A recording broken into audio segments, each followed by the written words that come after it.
all mentally handicapped. Some have other conditions such as emotional, physical, or visual disabilities. Our goal is for handicapped students to enjoy music not only at the listening level but also as creator and performer.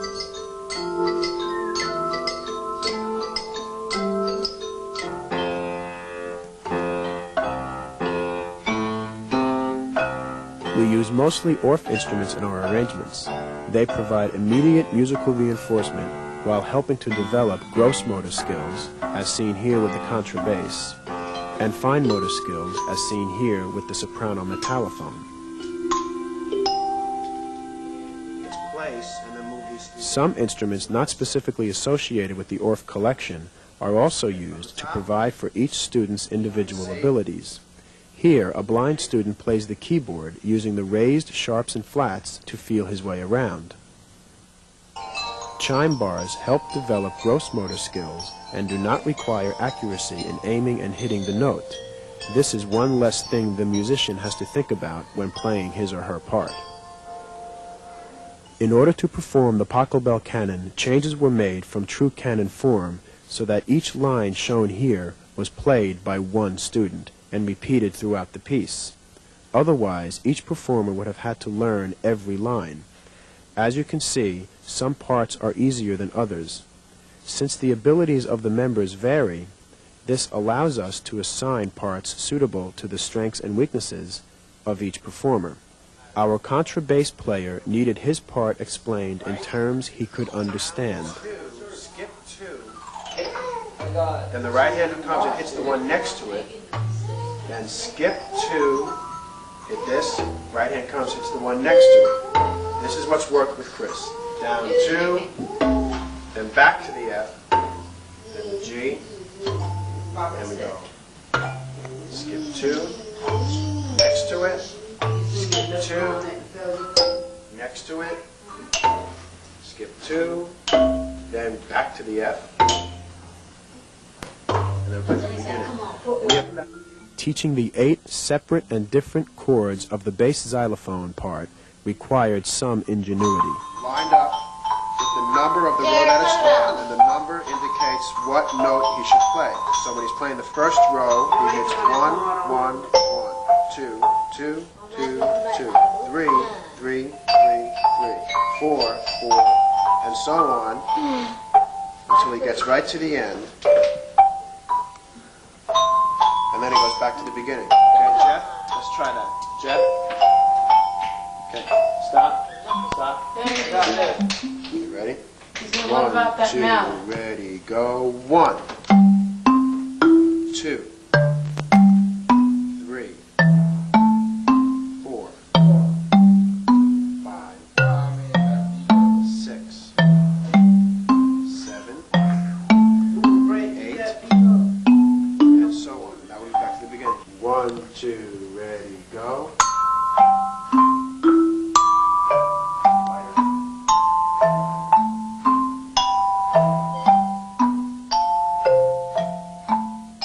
The soprano metallophone part requires fine motor coordination and timing to play these descending thirds with both hands.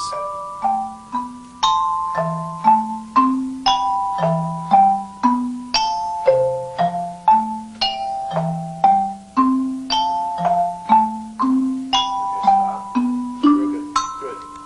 Jason, 1, 2, ready, go.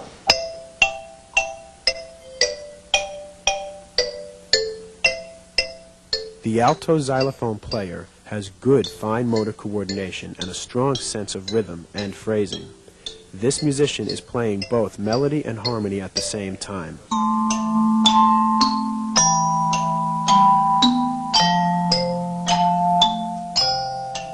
The same notes alternated between the metallophone and the hand chimes create an echo effect, adding extra dimension to the piece.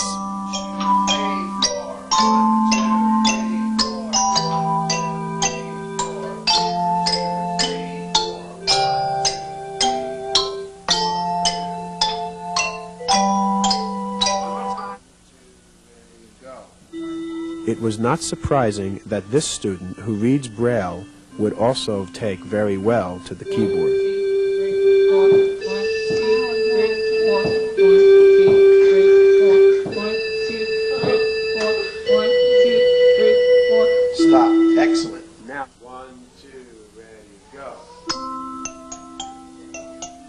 right-left-right hand coordination involved in the alto xylophone's fast-moving eighth notes illustrates the work and commitment it takes on the part of the students to learn their parts.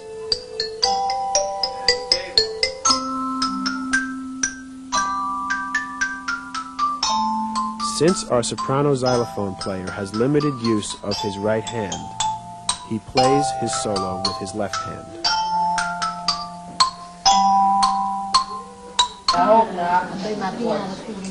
Right. Twice, Judge? Twice? Yeah. Okay.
Current emphasis in educating the handicapped has centered upon skills for daily living and employability. While there is no question of the need for such programs, it is important to realize that aesthetics are of value as well.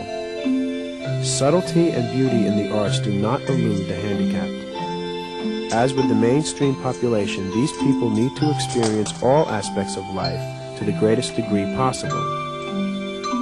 A live performance offers no guarantee as to the outcome. Things do not always go as planned.